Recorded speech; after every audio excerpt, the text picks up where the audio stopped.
وَإِذْ قَالَ إِبْرَاهِيمُ لِأَبِيهِ وَقَوْمِهِ إِنَّنِي بَرَاءٌ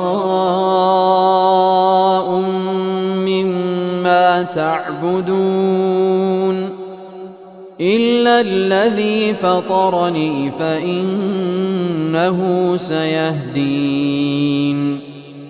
وَجَعَلَهَا كَلِمَةً بَاقِيَةً فِي عَقِبِهِ لَعَلَّهُمْ يَرْجِعُونَ بَلْ مَتَّعْتُ هَٰؤُلَاءِ وَآبَاءَهُمْ حَتَّىٰ جَاءَهُمُ الْحَقُّ وَرَسُولٌ مُّبِينٌ وَلَمَّا جَاءَهُمُ الْحَقُّ قَالُوا هَٰذَا سِحْرٌ وَإِنَّا بِهِ كَافِرُونَ وَقَالُوا لَوْلَا نُزِّلَ هَٰذَا الْقُرْآنُ عَلَىٰ رَجُلٍ مِّنَ الْقَرْيَتَيْنِ عَظِيمٍ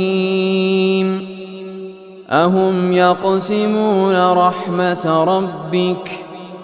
نَحْنُ قَسَمْنَا بَيْنَهُم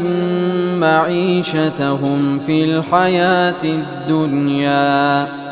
وَرَفَعْنَا بَعْضَهُمْ فَوْقَ بَعْضٍ دَرَجَاتٍ لِّيَتَّخِذَ بَعْضُهُم بَعْضًا سُخْرِيًّا وَرَحْمَةُ رَبِّكَ خَيْرٌ مِّمَّا يَجْمَعُونَ وَلَوْلَا أَن يَكُونَ النَّاسُ أُمَّةً وَاحِدَةً لَجَعَلْنَا لِمَن يَكْفُرُ بِالرَّحْمَٰنِ لِبُيُوتِهِمْ سُقُفًا مِّن فِضَّةٍ وَمَعَارِجَ عَلَيْهَا يَظْهَرُونَ وَلِبُيُوتِهِمْ أَبْوَابًا وَسُرُرًا عَلَيْهَا يَتَّكِئُونَ وَزُخْرُفًا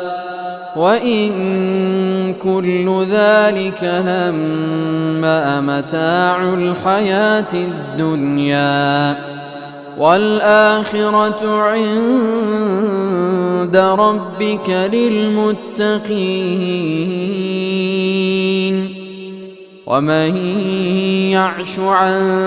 ذِكْرِ الرَّحْمَٰنِ نُقَيِّضْ لَهُ شَيْطَانًا فَهُوَ لَهُ قَرِينٌ